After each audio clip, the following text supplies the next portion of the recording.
Crafty friends, it's Jess from jesscrafts.com, and today I'm here to share a card featuring Gerda Steiner Designs stamps. I'm using the clear stamp set called Happy Hoppy. It's a bunny stamp set, and I wanted to create a block with the sentiment.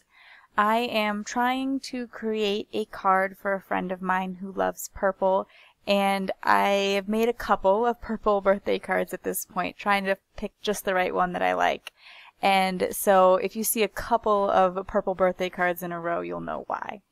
So to create this block of happy birthdays, to kind of create something to ground the bunny with, I am going to be using my MISTI. You could do this with a stamp block. You don't need the MISTI, but I'm really liking that it means that I can line it up perfectly and know exactly where I'm stamping. So this way the happy is directly over the previous happy. I'm going to make like a stack of them, and I don't have to line it up each time. I don't have to make sure it's straight each time, as long as I just pull the paper down a little bit each time, and you see there that I kind of close the door, check, is it, the same width apart. But now I'm only worrying about one measurement. I'm not worrying about the left and right side. I'm only worrying about whether or not the space between each sentiment is even. And that's a lot easier to do than to make sure that it's like even on both sides and everything else too. So in this particular case, this is one of those times where like the MISTI's coming in a lot of handy. However, you want to make sure that you place the sentiment in like the middle of the MISTI, so that way you can drag the card all the way along. And this is, I'm actually stamping directly on the card base. I'm using a nice heavyweight paper. I personally like the 110-pound from Michaels, but I can get that locally. Not everyone can. And I am stamping with Hero Arts ombre inks, but I'm only stamping in one color at a time. So I have the lilac to grape here, and I'm starting with the darker color and moving towards the lighter color, stamping like 2 or 3 in each color. And I do this just by making sure that when I apply the ink, I'm only applying the one strip at a time. That's one of the things I like about the ombre inks, is I can get the ombre effects, but then I can also use them separately to have 3 colors of one ink, or 3 shades of one color of ink. So I have 3 purples in one pad, and therefore it's worth the space to me because I don't have a lot of room to have every color of ink that I might like, or the budget, because it's a lot cheaper to get 3 colors in one. However, I do have another small cube of purple, and so to add another extra color to the mix, I'm taking that small cube, which is even lighter than any of the ones in the ombre, and I'm stamping that one down as well. Once I have all of my happy birthdays, I am going to move on to using some of the critters from the stamp set.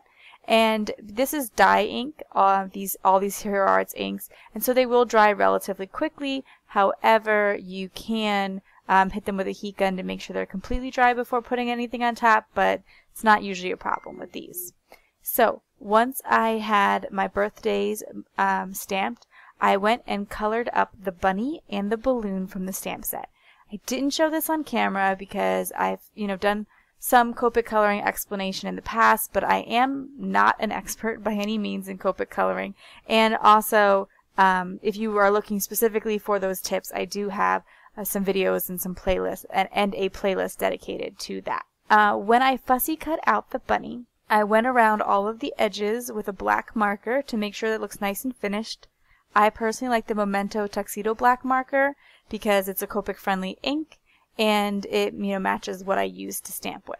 I wanted to make sure that even the little detail of between his legs was cut out, and what I do is I just cut along the black line to separate the legs, and then I'm able to cut out the detail in the center. I also wanted to make it look like he was holding the string of the balloon, and I got an actual piece of embroidery floss for this. Now, embroidery floss is actually a little bit thick for this bunny, so I just pulled a single strand out of the embroidery floss. I think there's usually like 6 strands in all, so you could choose however many you want. I took the hand of the bunny, which looks like it's curled around a string, and I cut into it. So I just cut along the black line where the actual artist lines are, I was able, so that it doesn't look like, you know, he's been cut in any sort of bad way. You know, it's not like I cut his hand off or something. However, I can tuck that string into it and then push it back down. And that way it'll look like it's going through him, but it will all still look like one continuous piece by continuing to cut along the black line. And you can even lift up the little piece that you cut and add the black there too, because when you cut, you can sometimes see that white detail. So I do have a close-up picture of the bunny so you can maybe see it with a little bit more detail, but as you see here, I'm using my scissor to open up the little flap of his hand where I cut along the line, and I'm able to tuck that string in there and then use a little bit of multimedia matte to make sure that the string sticks to his hand and it really looks like it's held in place. I popped him up with some foam tape, and as well the same thing with the balloon, just so that it gave it a little bit of dimension, as this is a relatively flat card.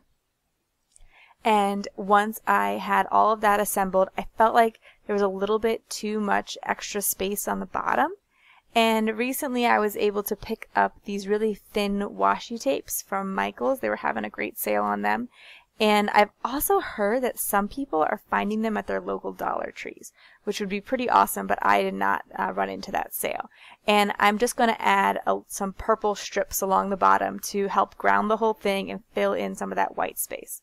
This is where my grid mat really comes in handy. I use a paper grid mat just so that I don't have to worry about ink spreading everywhere, since I do like to do a lot of messy inky techniques. However, if you just had a regular grid mat, that would, you know, like a self-healing mat, a reusable craft mat, that would work well too, because you're able to line things up straight really, really easily. And I'm actually going to add 3 washi tape strips to the bottom there, and that will be it for my card today. If you like this video, please give it a thumbs up. If you are interested in more crafting tutorials, be sure to subscribe to my channel. You will find links to the products in the video description below, and I will be back soon with a video response to all of those questions that you guys have been leaving on my past video. And I also leave you links to my social media, including my Critter Loving Paper Crafters Facebook group, where we are hosting a card swap, so you can go check that out. Thanks for watching. Bye.